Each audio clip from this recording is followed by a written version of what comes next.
soins de santé possibles, comme si c'était des personnes en liberté. Et là, quels que soient les crimes qu'on leur reproche.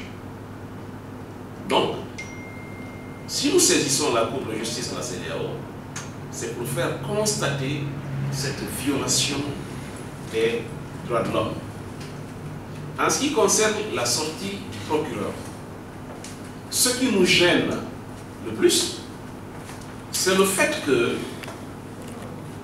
il est vraiment dit ce que nous pouvons considérer comme une contre-vérité. Pour être correct, courtois, nous allons dire que c'est une contre-vérité. Parce que lorsqu'il dit que les mesures d'interdiction de sortie du territoire national ordonnées contre certaines personnes sont confirmées, comme je l'ai dit tout à l'heure, pour qu'une mesure soit confirmée, il faut qu'elle ait été préalablement prise. Vous savez, tout ce qui concerne la liberté d'un citoyen, on ne peut pas faire ça verbalement. Parce que la liberté d'un citoyen, il n'y a pas, ou les droits et libertés d'un citoyen, dans un état de droit, il n'y a pas plus cher que ça. On ne peut y porter atteinte ou les restreindre que lorsqu'il y a la nécessité de protéger l'intérêt général. Seulement là, ou bien le souci de respecter une autre liberté. Mais vous ne pouvez pas vous asseoir dans... Si, vous savez, il y a des détails qu'on peut vous donner. Nous savons par exemple que certains ont reçu des appels à partir de l'aéroport, certaines autorités aéroportières pour dire « Ah, on a appris que telle personne voyage ». Si cette personne sort de Conakry, vous aurez affaire à nous. Il y a tout ça, on le sait. Mais vous savez, quand on le dit en droit, ce qu'on sait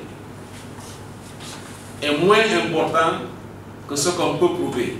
Les gens qui parlent, qui nous font cette petite confidence-là, quand on dit ça en public, c'est toi qui as dit, ils diront que non, ce n'est pas nous qui avons dit. C'est vous dire, en fait, il n'y a aucune décision. Il n'y a aucune décision. Donc ce qui veut dire que cette décision est illégale.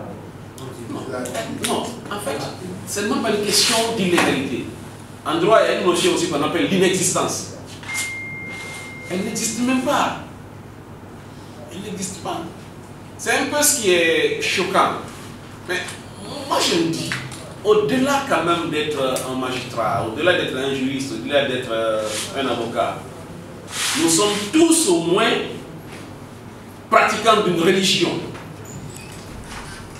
Nos religions nous interdisent quand même le mensonge. Donc, qu'on arrête au moins de dire des choses qui sont contraires. Si on peut mettre le droit de côté, mais des choses qui sont contraires à notre religion. Ça, c'est un. Deuxièmement, il ne faudrait pas que les gens oublient qu'aujourd'hui, tout ce que nous faisons est archivé. Tout ce que nous faisons est archivé. Ce que vous défendez aujourd'hui peut se retourner contre vous demain. Il faut que les gens comprennent cela. Aujourd'hui, vous mettez au service d'une cause, d'un gouvernement, d'un système.